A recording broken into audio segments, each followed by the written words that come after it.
Et donc je vois ce type jouer, et là, je sais pas, une espèce d'évidence.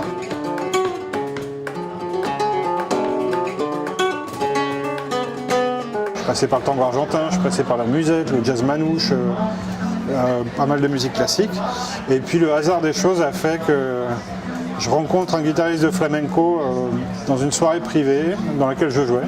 Ça faisait peut-être, je sais pas, 2 ans que je cherchais sans avoir trouvé ce que je voulais. Et puis je tombe sur ce mec-là, et là je dis, ah mais voilà, c'est ça. Ce qui m'a permis d'aller plus loin après, ça a été que j'ai trouvé un maître qui m'a pris et qui m'a fait vivre quelque chose à travers cette musique-là. C'est un bon vecteur d'éducation pour un public néophyte qui ne connaît pas bien la musique en général. Il y a 2 guitaristes. Il y a tocador, tocador ça veut dire celui qui joue, et guitarista. Et le tocador c'est celui qui joue pour la danse, celui qui joue pour le chant. Et le guitarista c'est une fois qu'on sait tocador, là on peut commencer à composer, proposer quelque chose de personnel.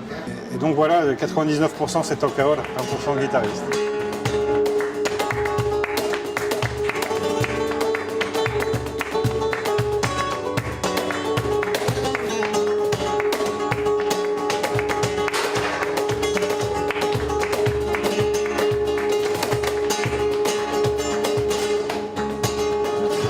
Paco, je vais citer une extenso, Manolo Sanlúcar, qui est un autre très grand guitariste de flamenco, qui a le même âge que Paco, qui a même un peu espèce de parcours parallèle.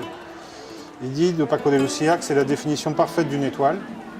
Il émerveille celui qui ne connaît pas le flamenco, et il rend complètement dingue celui qui connaît.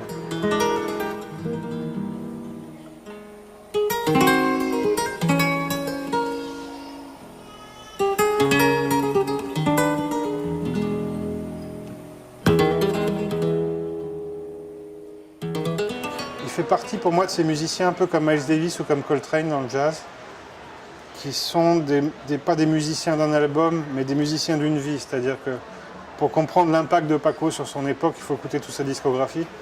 D'abord, il y a une vieille histoire d'amour entre la France et l'Espagne, et ça a été vrai avec l'opéra de Bizet, avec Carmen. Ça a été vrai aussi avec le boléro de Ravel, qui est d'inspiration espagnole.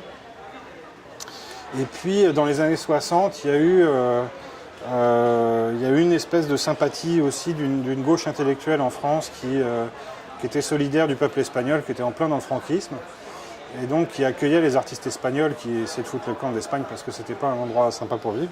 Des festivals de guitare, je sais qu'il y en a toujours eu parce que c'est un instrument populaire, la guitare. Je présente un répertoire qui sera mélangé entre des compositions, des choses de Paco évidemment, parce qu'on ne peut pas faire un récital de guitare solo sans citer Paco.